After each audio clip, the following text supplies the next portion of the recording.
میں کہہ رہا ہوں مسئلہ یہ ہے، عشاء کی نماز قضا ہو گئی، قضا پڑھنے کے لیے آپ کو کرنا کیا ہے؟ 17 رکعت پوری قضا نہیں پڑھیں گے آپ۔ اب وہ مسئلہ میں بہت باریکی سے بتا رہا ہوں، میرے ٹاپک سے ریلیٹڈ ہے، اس لیے عشاء کی نماز تمہاری چھوٹ گئی، عشاء کی نماز چھوٹ گئی، قضا ہو گئی، یہ گناہ ہے، اور لوگوں کے سامنے آ کر کے بتا کر کے اس کی قضا پڑھو گے تو اظہار گناہ۔ تم نے سب کو بتایا کہ میری نماز چھوٹی تھی، تو گناہ کرنا ایک الگ مسئلہ ہے اور گناہ کا اظہار کرنا اور بڑا گناہ ہے۔ تم اگر قضا کر رہے ہو تو چھپ کر کے، ہاں اپنی نفل نمازوں کے درمیان، سنت نمازوں کے درمیان اگر قضا پڑھ رہے ہو تو کوئی حرج نہیں، پڑھ سکتے ہو۔ اب یہاں مسئلہ ایسا ہے کہ ہم سب ایک ہی حمام میں ہیں، یعنی سب کی قضا ہے، اس کی بھی، اس کی بھی، اس کی بھی، اس کی بھی، سب ایک دوسرے کو دیکھ رہے ہیں، اس لیے مسئلہ خراب نہیں۔ بزرگان دین پہلے اس پر بہت تنبیہ کرتے تھے، اگر کوئی ایک بندہ قضا نمازیں سب کو دکھا کے پڑھ رہا ہے تو سارے لوگ اسے گرفتار کر لیتے، پکڑتے ہیں کہ تو ایک گناہ کیا اور سب کو آ کر مسجد میں بتا رہا ہے۔ تو یہ پہلے کا مسئلہ، یعنی ان بزرگوں کا ایک تقویٰ تھا۔ لیکن آج بھی میں کہہ رہا ہوں مسئلہ یہ ہے، عشاء کی نماز قضا ہو گئی، قضا پڑھنے کے لیے آپ کو کرنا کیا ہے؟ 17 رکعت پوری قضا نہیں پڑھیں گے آپ، 4 فرض اور 3 وتر۔ مسئلہ تو یہی ہے نا۔ کل کی عشاء کی نماز اگر کسی کی چھوٹی، فار ایگزامپل اللہ نہ کرے، آج وہ قضا کرنے کے لیے کھڑا ہے تو کیا کیا نمازیں قضا کرے گا؟ 4 رکعت فرض عشاء کی اور 3 رکعت واجب، یہ 2 نمازیں قضا ہوتی ہیں عشاء میں، یعنی کل 7 رکعت۔ وتر کی نماز جب پڑھتے ہیں تو آپ کو یہ بھی معلوم ہے تیسری رکعت میں کیا کرنا رہتا ہے؟ دعائے قنوت۔ حنفی جتنے بھی ہیں پیروکار ان کو معلوم ہے، تیسری رکعت میں جب ہم کھڑے ہوتے ہیں سورہ فاتحہ اور سورہ پڑھنے کے بعد ہاتھ چھوڑ کر پھر دوبارہ تکبیر باندھتے ہیں اور دعائے قنوت پڑھتے ہیں، ہے نا؟ آج بھی عشاء کی نماز پڑھیں آپ تو پڑھے ہوں گے نا دعائے قنوت۔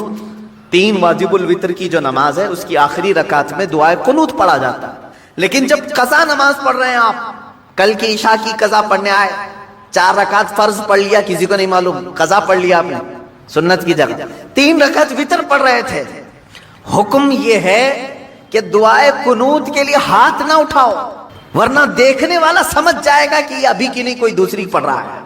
ہاں عشاء میں تو ہو سکتا ہے نہ سمجھے، کیونکہ عشاء میں کرنٹ نماز بھی ایک، اسی وقت کی بھی ایک وتر ہے۔ ظہر کے وقت اگر کوئی عشاء کی قضا کر رہا تھا تو ظاہر سی بات ہے تیسری رکعت میں جب وہ کھڑا ہو کر کے ہاتھ اٹھائے گا تو جو دیکھے گا وہ سمجھ جائے گا کہ یہ وتر ظہر میں کیوں پڑھ رہا ہے، وتر ظہر میں کیوں پڑھ رہا ہے۔ تو گویا کہ تم نے سب کو اپنے گناہ کا گواہ بنایا، کل کی تمہاری کچھ چھوٹی تھی وہ آج آ کے پڑھ رہے ہو۔ گناہ کا گواہ نہ بناؤ کسی کو، اظہار گناہ یہ اور بڑا گناہ ہے۔ یہ مسئلہ آپ نے سمجھ لیا ہوگا۔ اب اندازہ کرو، ایک چھوٹی ہوئی نماز کو بندہ جب ادا کرنے آ رہا ہے تب شریعت نے اتنا حکم دیا ہے کہ چھپ کر کے کرو۔ ان لوگوں کا کیا انجام ہوگا جو فحش کلامی علل اعلان کرتے ہیں، رات کو زنا ہو گیا ہے، فلاں کے ساتھ فلاں ہو گیا ہے، اس کو مزے لے کر کے بیان کرتے ہیں، ان کا کیا انجام ہوگا؟ میاں یہاں نماز کی قضا کے لیے بھی شریعت نے کہا ہے کہ اس طرح پڑھو کہ لوگوں کو خبر نہ ہو، اور لوگوں کی جو برائیاں بیان کرتا ہے کٹوں پہ بیٹھ کر کے، اس کا کیا انجام ہے؟ آج میں آپ کو بتاؤں، امام اگر نماز پڑھا رہا ہے، مسئلہ سن لیجیے آپ، اگر نماز پڑھا رہے ہیں، آپ نماز میں نہیں ہیں، باہر کھڑے تھے، کچھ غلطی نظر بھی آ گئی امام کی اور آپ نے پیچھے سے لقمہ دیا کھڑے ہو کر، اور امام نے لقمہ لے لیا تو پوروں کی نماز گئی، کیونکہ خارج نماز اگر کوئی ہے، نماز میں نہیں تھا، باہر کھڑا ہوا تھا اور کھڑے ہو کر کے اس نے لقمہ دے دیا، اس کا لقمہ اگر امام نے لے لیا تو امام کی بھی نماز گئی اور سب کی بھی نماز گئی۔ ہاں نماز کے اندر جو موجود ہے وہ اگر لقمہ دیتا ہے تو امام اگر اس کا لقمہ لیا تو نماز صحیح ہے، درست ہے۔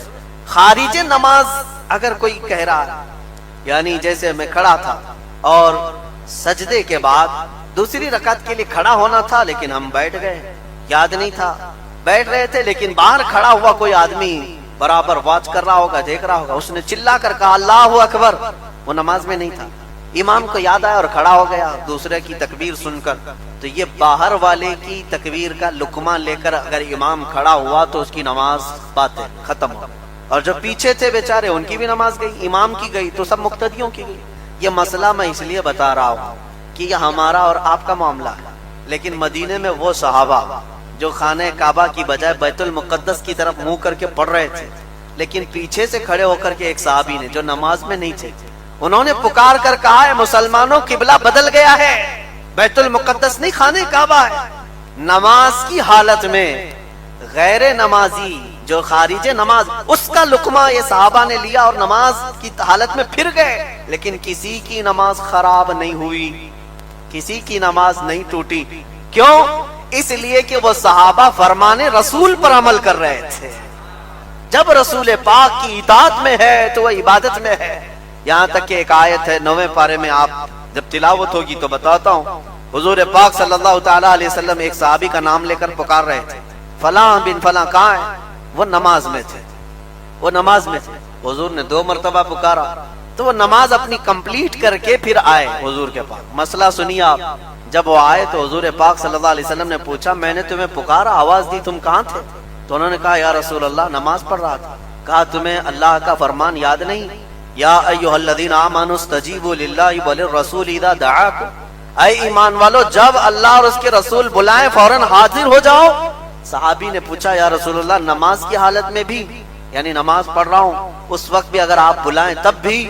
تو سنو مسئلہ، حضور نے فرمایا ہاں اگر نماز کی حالت میں 1 رکعت ہوئی تھی، حضور نے بلایا، تم وہیں چھوڑ کر کے آ گئے نماز، نبی پاک صلی اللہ علیہ وسلم کی بارگاہ میں حاضر ہوئے، حضور نے تمہیں کام کے لیے بازار بھیجا، سامان لائے، کسی کو پہنچانے کے لیے کہا، پہنچایا، راستے میں لوگوں سے بات چیت کیا، ملاقات کیا، گھر گئے، واپس آئے، فرمایا گیا جہاں 1 رکعت چھوٹی تھی اس کی آگے سے کنٹینیو کرے، اس لیے کہ ابھی بھی وہ نماز میں ہی ہے، ابھی بھی وہ عبادت میں ہے۔ کیوں؟ اس کی نماز باطل نہیں ہوئی، جتنی دیر وہ باہر گیا تھا وہ اپنی مرضی سے نہیں، وہ مرضی رسول سے گیا تھا۔ پتہ یہ چلا، اسی کو امام اہل سنت فاضل بریلوی کی بات یاد آتی ہے، ان کے عشق کا جواب سنو۔ انہوں نے فرمایا ہے کہ ثابت ہوا کہ جملہ فرائض فروع ہیں۔ فروع کا مطلب سمجھتے ہیں؟ ایک اصل ہے ایک فرع، ایک اصل ہے ایک فرع۔ اصل جیسے عشاء کی 4 رکعت فرض نماز، یہ کیا ہے؟ اصل ہے۔ اس کے علاوہ جو وطر کو چھوڑ دیں، نفل جو چیزیں، ان کو فرع کہیں۔ ایک اصل ہے ایک فرع ہے۔ باپ اصل ہے، بیٹا فرع ہے۔ ماں اصل ہے، بیٹا فرع ہے۔ اصل اور فرع، فرع کی جمع فروع۔ اور اعلیٰ حضرت فرماتے ہیں جتنے فرض ہیں، جتنے بھی فرض ہیں، جان بچانا بھی فرض ہے، نماز پڑھنا بھی فرض، 5 وقت کی نماز کیا ہے؟ فرض۔ یہ سارے فرض جب حضور کی بارگاہ کی بات آ جائے، اعلیٰ حضرت فرماتے ہیں ثابت ہوا جملہ فرائض فروع ہیں، اصل الاصول بندگی استاجور کی، پہلی چیز حضور کی اطاعت، بعد میں سارے فرائض۔ اور یہ صدیق اکبر نے بھی ثابت کر کے دکھایا، حیدر کرار نے بھی ثابت کر دکھایا۔ آپ کو پتا ہے جب غار میں حضرت ابوبکر صدیق کو سانپ کاٹ رہا تھا اور حضور ان کے زانوں پر سر رکھ کر سو رہے تھے، حضرت ابوبکر صدیق نے پیر ہٹایا؟ واقعہ تفصیل سے آپ کو معلوم ہو، نہیں ہٹایا، زہر چڑھ گیا، اور وہ خطرناک سانپ کا زہر جان جا سکتی تھی، لیکن انہوں نے اپنی جان وار دی۔ جان جاتی ہے تو جائے، لیکن محبوب کی نیند میں خلل نہ ہے، انہوں نے جان وار دی۔ اور ایک واقعہ وہ بھی ہے مولا علی کرم اللہ وجہہ الکریم کا، ان کی عصر کی نماز نہیں ہوئی تھی اور حضور ان کے بھی زانوں پر سر رکھ کر سو رہے تھے، سورج ڈوب گیا، کیا حضرت علی کو نماز کی فکر نہیں تھی؟ عصر کی نماز، وہ بھی 5 نمازوں میں افضل نماز، اس کو صلاۃ الوسطیٰ کہا گیا، بیچ والی نماز، وہ بھی نماز عصر جو سب سے اعلیٰ خطر کی ہے۔ حیدر کرار عصر کی نماز جا رہی ہے، چھوڑ دیا، کیوں؟ یہ بھی فرض ہے۔ اور صدیق اکبر نے جان چھوڑ دی، وہ بھی فرض ہے۔ جان بچانا بھی فرض ہے، جان بچانا بھی فرض ہے، نماز پڑھنا بھی فرض ہے، لیکن یہ دونوں خلفائے راشدین میں سے صحابہ، اجلہ صحابہ ہیں، انہوں نے یہ فرض چھوڑ دیے، کیوں؟ صرف اطاعت رسول پر، رسول کی اطاعت پر۔ اور اعلیٰ حضرت فرماتے ہیں صدیق بلکہ جان، صدیق غار میں بلکہ جان ان پہ دے چکے، حفظ جان تو جان فروز غرر کی ہے، مولا علی نے واری تیری نیند پر نماز، وہ بھی نماز عصر جو سب سے اعلیٰ خطر کی ہے۔ اور پھر اعلیٰ حضرت فرماتے ہیں یا رسول اللہ تو نے انہیں جان اور انہیں پھیر دی نماز، نہ حضرت ابوبکر کی جان گئی نہ حضرت علی کی نماز گئی، گئی کیا؟ ان کے لیے سورج پلٹایا اور ان کے لیے لعاب پاک لگا کر جان واپس کرتی۔ صدیق اکبر کی جان بھی بچی، حیدر کرار کی نماز بھی بچی۔ اعلیٰ حضرت فرماتے یا رسول اللہ تو نے انہیں جان اور انہیں پھیر دی نماز، پر وہ تو کر چکے جو کرنی بشر کی ہے، ثابت ہوا کہ جملہ فرائض فرو ہے، اصل الاصول بندگی استاجور کی ہے۔ صحابہ نے یہ ثابت کر دکھایا ہے، پہلی شرط ہے نبی پاک کی اطاعت۔ تو قبلہ بدلنے میں یہ حکمت تھی کہ کتنے حضور کی پیروی میں رہیں گے اور کتنے چوں چرا کریں گے۔ کی نازل ہوئی اقرا بسم ربک الذی خلق خلق الانسان من علق، یہاں سے لے کر 5 آیتیں سورہ علق کی پہلے غار حرا میں میرے آقا صلی اللہ علیہ وسلم پر نازل ہوئی۔ اس کے بعد پھر آیتیں اترتی رہی، پورا قرآن کمپلیٹ ہونے کے لیے 23 سال لگ گئے۔ لیکن حضور پاک صلی اللہ علیہ وسلم کی ایک حدیث میں ہے، ہر سال رمضان المبارکہ میں جبرائیل امین پورا قرآن حضور کو سنا دیتے تھے، پورا قرآن سنا دیا جاتا تھا۔ ہر سال ایک دور قرآن کا حضور کے پاس ہو جاتا تھا۔ اب یہاں سے ایک بات یہ بھی پتہ چلتی ہے کہ لمحہ لمحہ جو آیتیں اتری ہیں وہ اللہ کا نظام ہے، ورنہ قرآن پورا تو پہلے سے حضور کو بتا دیا گیا تھا۔ غار حرا میں جبرائیل کیا کہہ رہے ہیں؟ اقرا بسم ربک الذی خلق۔ پہلے تو وہ 3 بار کہتے رہے اقرا، پڑھو پڑھو۔ حضور کیا جواب دیتے تھے؟ ما انا بقاری، میں نہیں پڑھنے والا۔ وہ سینے سے سینہ لگا کر کے دبوچتے میرے آقا صلی اللہ علیہ وسلم جبرائیل امین۔ 3 مرتبہ ایسے کیا اور 4تھی مرتبہ انہوں نے جبرائیل امین نے یہ کہا اقرا بسم ربک الذی خلق، پڑھو اس رب کے نام سے اپنے جس نے پیدا کیا ہے۔ رسول کریم صلی اللہ علیہ وسلم پڑھنا شروع فرماتے ہیں۔ یہاں سے ایک بات میں آپ کو بتاتا ہوں، قرآن پاک میں اللہ نے کئی جگہ پر اپنے محبوب سے یوں فرمایا قل هو اللہ احد، اے محبوب آپ فرما دے وہ اللہ ایک ہے۔ توجہ چاہوں گا عربی کے گرامر کے اعتبار سے، قل یہ بھی آرڈر ہے، کہو۔ قل کا مطلب کیا ہے؟ کہو۔ اقرا کا مطلب ہے پڑھو۔ کہو اور پڑھو میں بڑا فرق ہے، کہو اور پڑھو میں بڑا فرق ہے۔ ہمارے پاس جب نیا بچہ کوئی آتا ہے، بیسک سب سے پہلے شروع کرنے جا رہا ہے، تو ہم اس سے یہ کہیں گے کہو جیسے میں کہوں گا، یہی ہے نا، کہو جیسے میں کہوں گا، یا کہیں گے پڑھو جیسے میں پڑھوں گا۔ لیکن ڈائریکٹ کسی نئے بچے کو آپ یہ کہیں پڑھو، وہ پڑھے گا؟ جو الف با بھی نہیں پڑھا ہے اس کو اگر آپ کہیں پڑھو، نہیں پڑھے گا۔ پڑھنے کے لیے تو آپ کے پاس آیا ہوں، وہ یہی جواب دے گا نا۔ اس بچے سے یہ نہیں کہا جاتا پڑھو، بلکہ کہا جاتا کہو۔ اب دیکھیں قرآن کی سب سے پہلی آیت مولا کیا فرما رہا ہے اپنے حبیب کو؟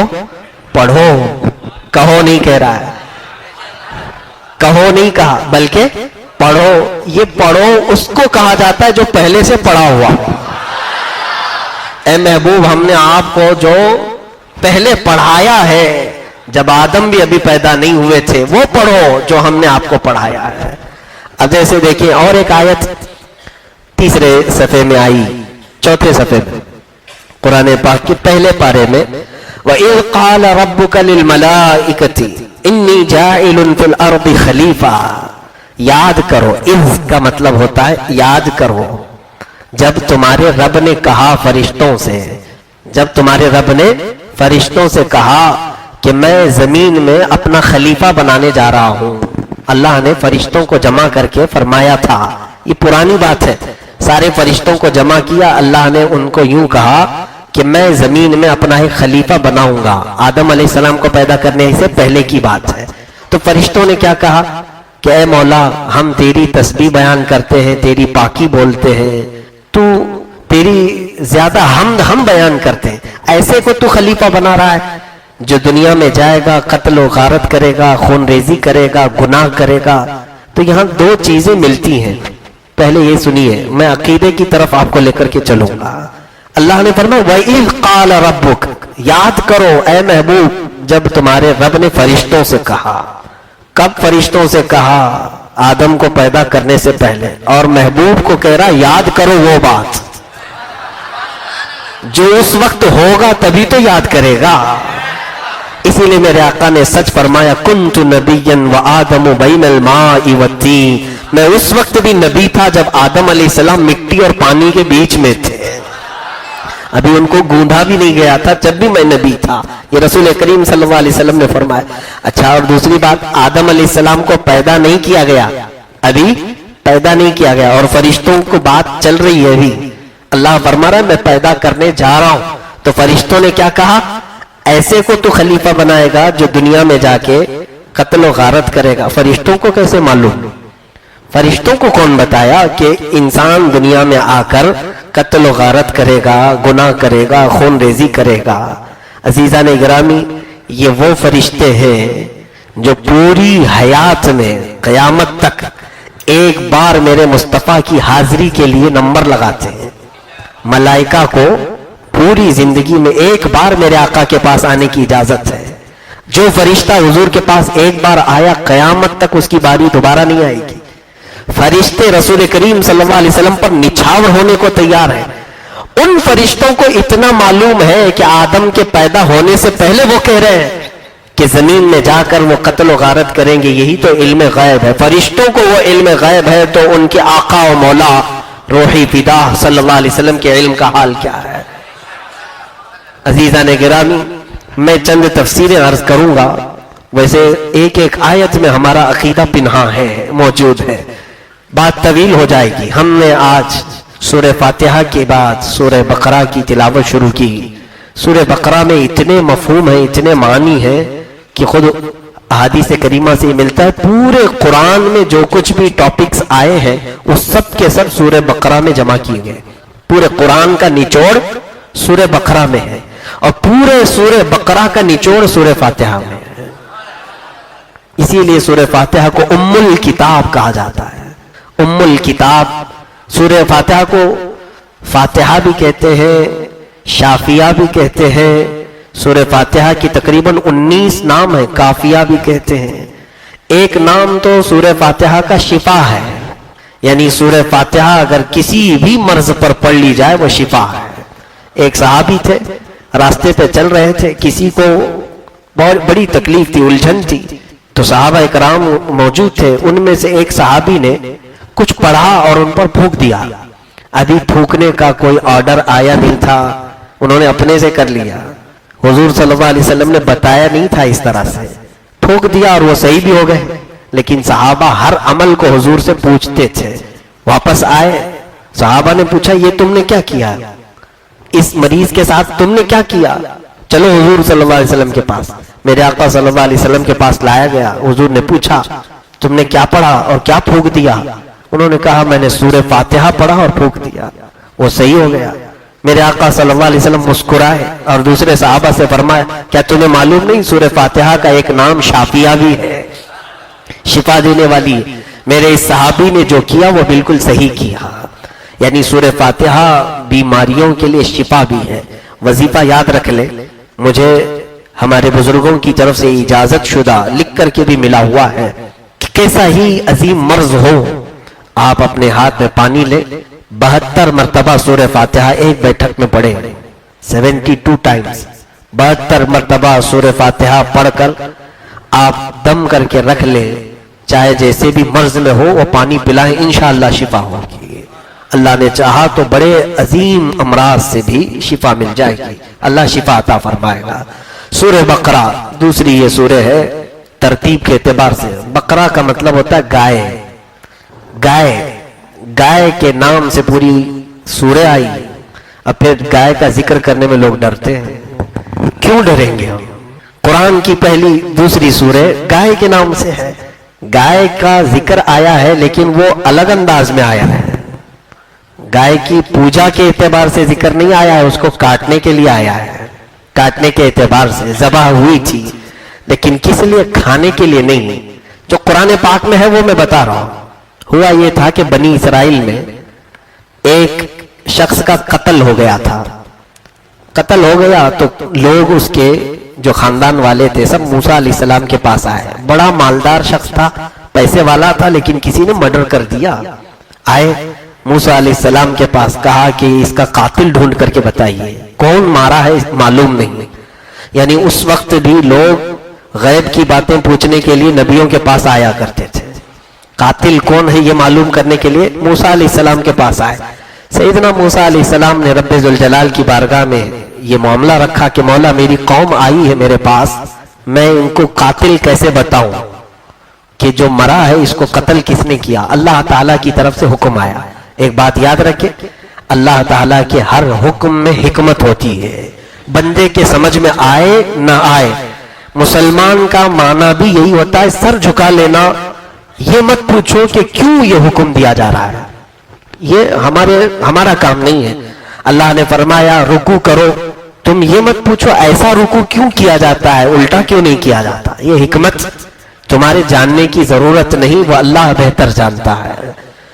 اب بنی اسرائیل جو قوم ہے وہ موسیٰ علیہ السلام کی قوم موسیٰ علیہ السلام کے پاس آئی تو اللہ تعالیٰ کا حکم ہوا، اے موسیٰ ان سے کہیں کہ ایک گائے ذبح کرے. کیا کرے؟ ایک گائے ذبح کرے. اور موسیٰ علیہ السلام نے جب کہا تو وہ کیا کہنے لگے؟ اتتخذون ہزوا، اے موسیٰ آدمی مرا ہے اور آپ کہہ رہے ہیں گائے ذبح کرو. ہم قاتل پوچھنے کے لیے آئے اور آپ گائے ذبح. گائے سے قتل ہونے والے کا کیا تعلق ہے؟ کچھ سمجھ میں آتا ہے؟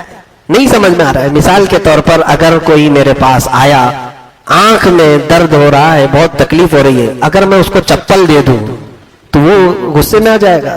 میں آنکھ درد کی شکایت لے کر کے آیا ہوں اور آپ مجھے چپل پہنا رہے ہیں. ہاں یہ حکیم حکمت جانتا ہے. ایسا ہوا بھی تھا. شیخ سعدی رحمۃ اللہ علیہ نے فرمایا ہے کہ ایک شخص آیا حکیم کے پاس پیٹ درد لے کر کے، تو حکیم اس کی آنکھ میں انجیکشن کرنا چاہ رہا تھا. تو کہا یہ کیوں؟ میں پیٹ کے درد کی شکایت لایا ہوں، آپ آنکھ میں علاج کر رہے ہیں. کہا کیا کھایا تھا؟ کہا جلی ہوئی روٹی. کہا اسی لیے آنکھ میں انجیکشن کر رہا ہوں تاکہ دیکھ کے کھایا کرے. تو حکیم جانتا ہے کس کام کی کیا حکمت ہے. اب یہاں پر آدمی مرا ہے، اللہ نے حکم کیا دیا؟ ایک گائے ذبح کرو. لوگوں کو چاہیے تھا پوچھے نہ، کر دیتے ذبح، اللہ بہتر جانتا ہے. لیکن انہوں نے سوال کیا، اے موسیٰ کیا مذاق تو نہیں کر رہے آپ؟ موسیٰ علیہ السلام نے کیا کہا سنی، اعوذ باللہ ان اکون من الجاہلین، اللہ کی پناہ میں جاہلوں میں سے نہیں ہوں. اس کا مطلب کیا ہوا؟ مذاق کرنے والا جاہل ہوتا ہے. انبیاء اکرام علیہ السلام مذاق نہیں کرتے کیونکہ وہ رشد و ہدایت کے علمبردار ہوتے ہیں، وہ کبھی مذاق نہیں کرتے. اب سنیے، جب انہوں نے یہ حضرت موسیٰ علیہ السلام کا جلال سنا تو کہا ٹھیک ہے ہم ذبح کر دیں گے، لیکن یہ پوچھئے کیسی گائے ذبح کریں. اب انہوں نے سوال کیا، اللہ نے فرمایا قالوا ادع لنا ربك يبين لنا ما هي قال انه يقول انها بقرة لا فارض ولا بكر عوان بين ذلك فافعلوا ما تؤمرون. جب انہوں نے کہا اے موسیٰ اللہ سے پوچھو کہ کیسی گائے ذبح کرے، رب نے فرمایا ایسی گائے جو بچی بھی نہ ہو، بوڑھی بھی نہ ہو، بالکل جوان ہونی چاہیے. ٹھیک ہے ذبح کر دیں گے. پھر وہ ڈھیٹ قوم تھی، پھر پوچھا انہوں نے اے موسیٰ آپ پوچھ لیں رنگ کیسا ہونا چاہیے گائے کا. اللہ نے پھر حکم نازل فرمایا بقرۃ صفراء فاقع لونها تسر الناظرین، بالکل پیلے رنگ کی گائے ہونا چاہیے، ڈبڈباتی رنگت کی، دیکھنے والوں کو بھا جائے. پیلے رنگ کی گائے دیکھا آپ نے؟ اب حکم آیا ہے، جب پوچھو گے زیادہ تو حکم آئے گا. نیلا بھی ہو سکتا ہے، ہرا بھی ہو سکتا ہے، پیلا بھی ہو سکتا ہے. اب حکم آیا اس پر ان کو ایک تو جوان گائے چاہیے، دوسری اب پیلی گائے ذبح کرنا ہے. جتنے سوال کرتے جاؤ گے مشکل میں بڑھتے جاؤ گے. پھر ان لوگوں نے کہا اے موسیٰ ہم کو شبہ ہو رہا ہے، ذرا یہ بھی پوچھ لیجئے وہ گھر والی چاہیے یا کھیت والی چاہیے. اب حکم آ گیا بقرۃ لا ذلول تثیر الارض ولا تسقی الحرث مسلمۃ لا شیۃ فیہا. اللہ نے فرمایا ایسی گائے جو کبھی کسی کھیتی میں کام نہ کی ہو اور کبھی کسی کے ہاں پلی ہوئی بھی نہ ہو، ایسی گائے. ذلول یعنی وہ کام کرائی ہوئی گائے نہیں ہونا چاہیے اور نہ کھیتی باڑی کی ہوئی.